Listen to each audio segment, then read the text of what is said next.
Hi, you guys. This is my friend Hayley. So, super small world. We were out trick-or-treating a couple years ago and we went to a house, and my husband and I were at the sidewalk, and my husband's like, I know her. I'm like, what? He grew up here. We run into people from his past all the time. It turns out it was Hayley. And so we've kind of gotten to know each other through Facebook now, and she is working on a couple of really awesome projects. But was it last year or 2 years ago? Last year. Last year, she was in Uganda, and so I've asked her to come and talk to us a little bit about that.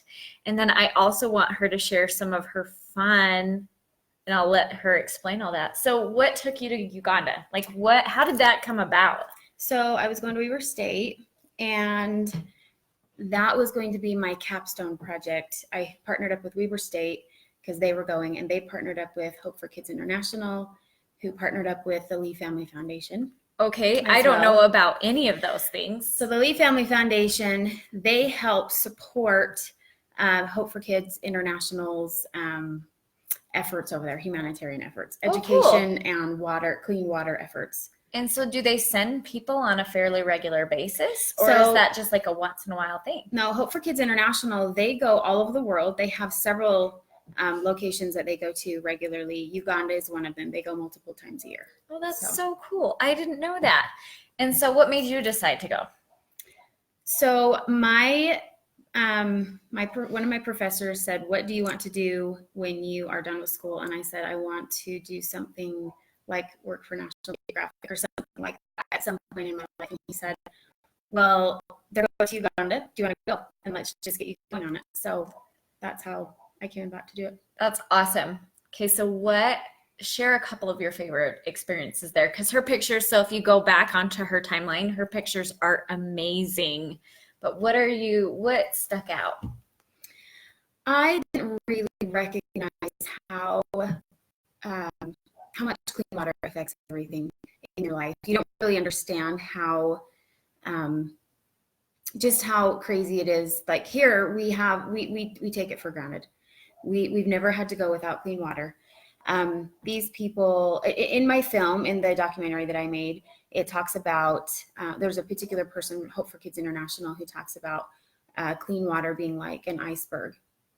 You see the tip of the iceberg poking out of the water, and that's just like a few little bits of it. But below, where there's the huge part of the iceberg, you don't really see any of that. But there's a huge amount of problems that happen when you don't have clean water, such as like basically it's kind of like a domino effect.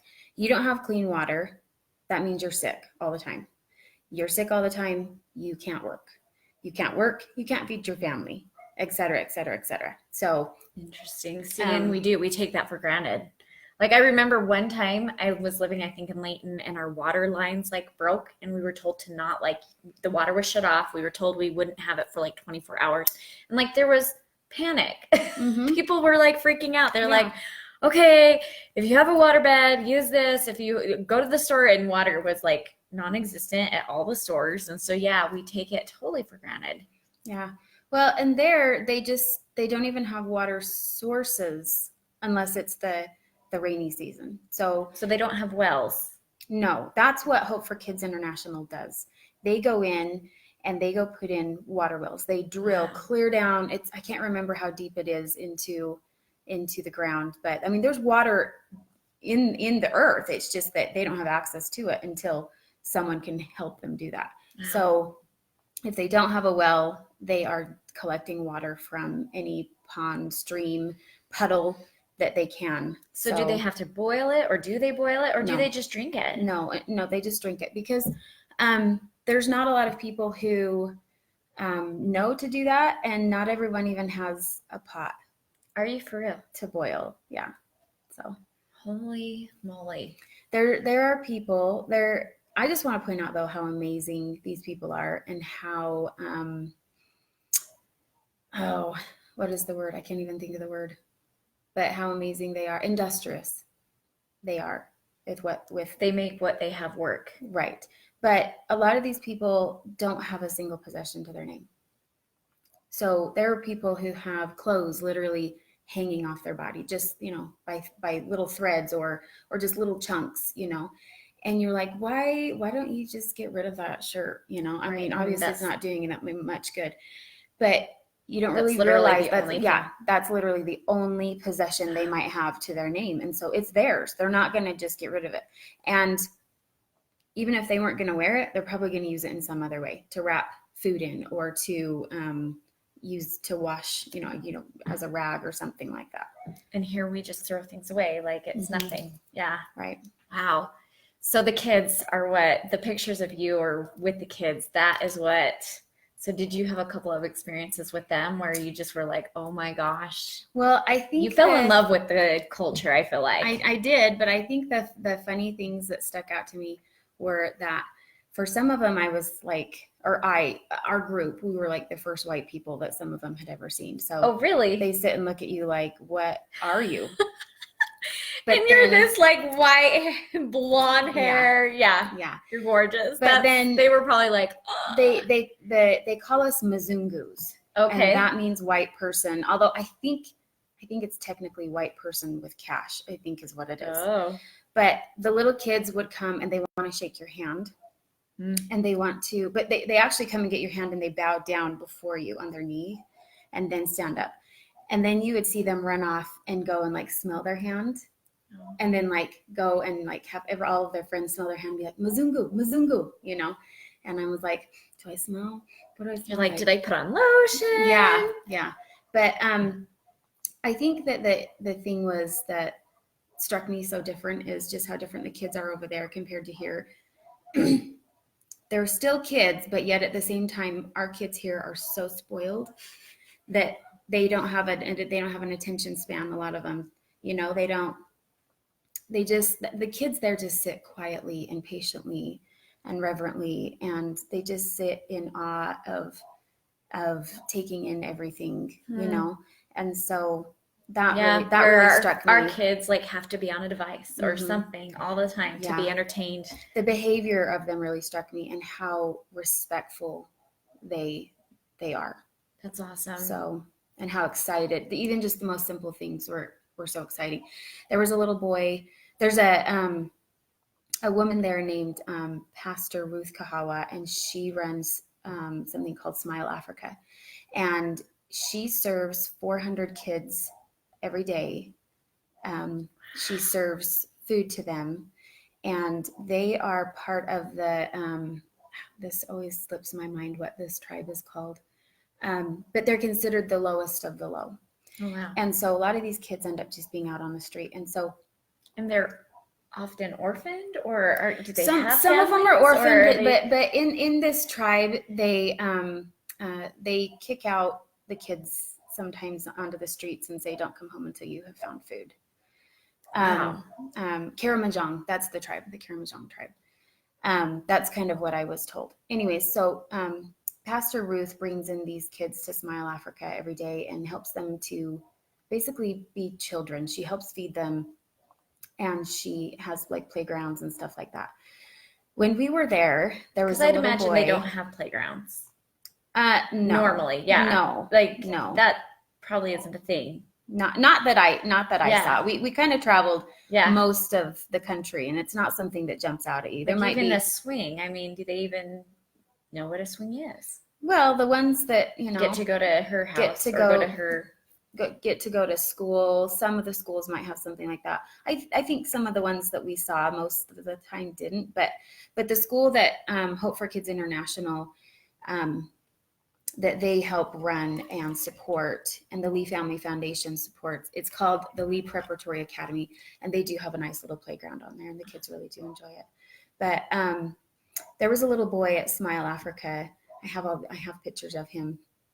He was pulling around a car that he had made, and he had made it out of a plastic water bottle, and he had cut the top off so it would have like a place for people to sit in, right? And he got sucker sticks and used them as axles, and then he put the lids of water bottles as the wheels, and then he had it connected to a just a ribbon, just like a cheap, plastic piece of ribbon, and he pulled that sucker around it was his pride and joy. Mm-hmm. Yeah. Gosh. And then they'll sit, and they had like a a tube to a tire that they were rolling, that they would do this with their hand and run along with it and stuff. And that's what they had. Most kids, they don't have toys that they can pull out like we have. But at the same time, I think that they're so grateful for everything that they do have. Yeah. They were very, very incredible, and they're a very God-fearing people. So I was really impressed with that. And one of the things that I really was intrigued with and that I thought was really cool, we went to church. It wasn't like an LDS church, but it was a Christian church. And their main focus of worship is dancing.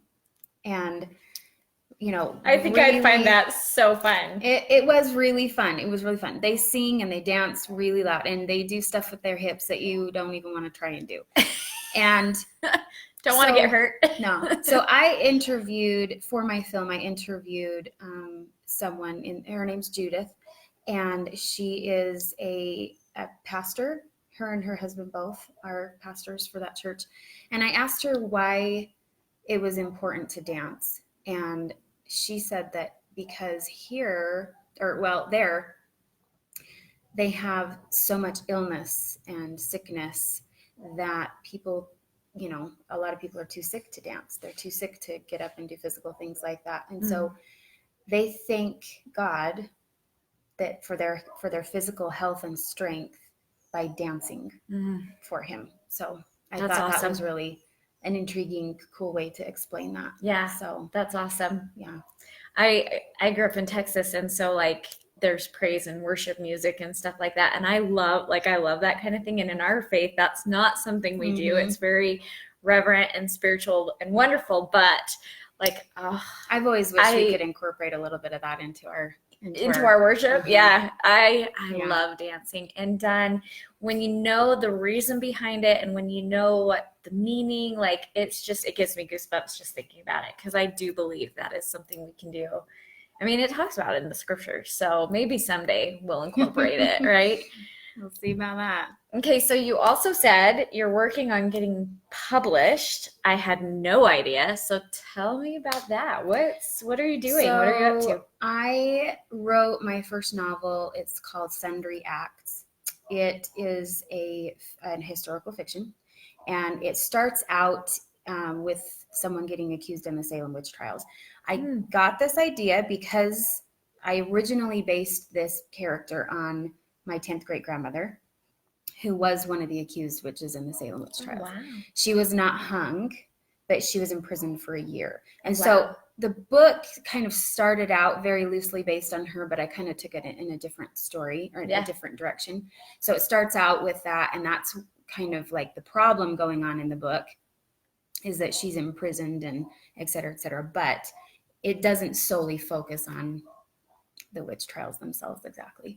That sounds awesome. And so that one hasn't been published yet? Right. It's a long process. I could go self-publish it if I wanted to, but pretty much what I've learned is, if you're going to do that, of the whole process, about 90% of the process is you doing your own publicizing, and 10% of it was the actual writing of the book. Yeah.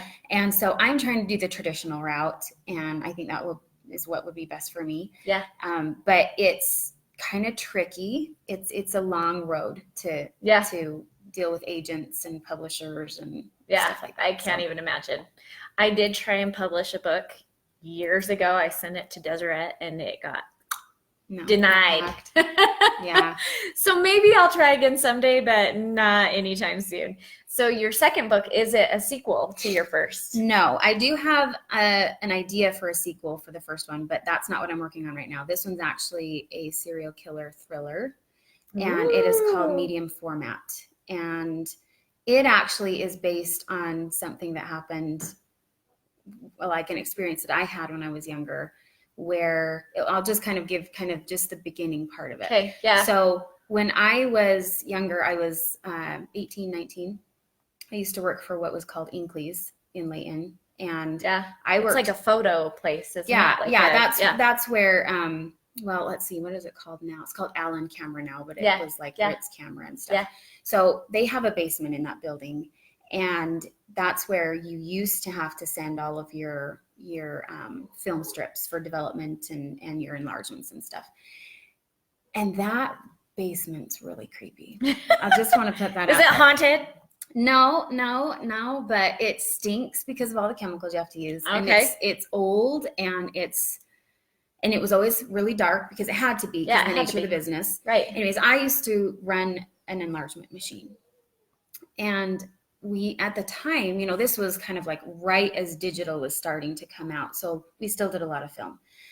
There was a guy who started sending me stuff from California, and it was really, really, really creepy stuff. He was sending, he wanted enlargements. It was like female mannequins that were like tied up to beds and things like that, in like what could have been a basement or like a warehouse or something like that. Totally creepy. So that is the beginning part of this book. Okay. That's the, and then it goes off on this whole crazy journey. Mm-hmm. Oh man. Yeah. Okay, I don't know about you guys. I already want to read both of those. So as soon as those are out, I hope to hear about it. Okay.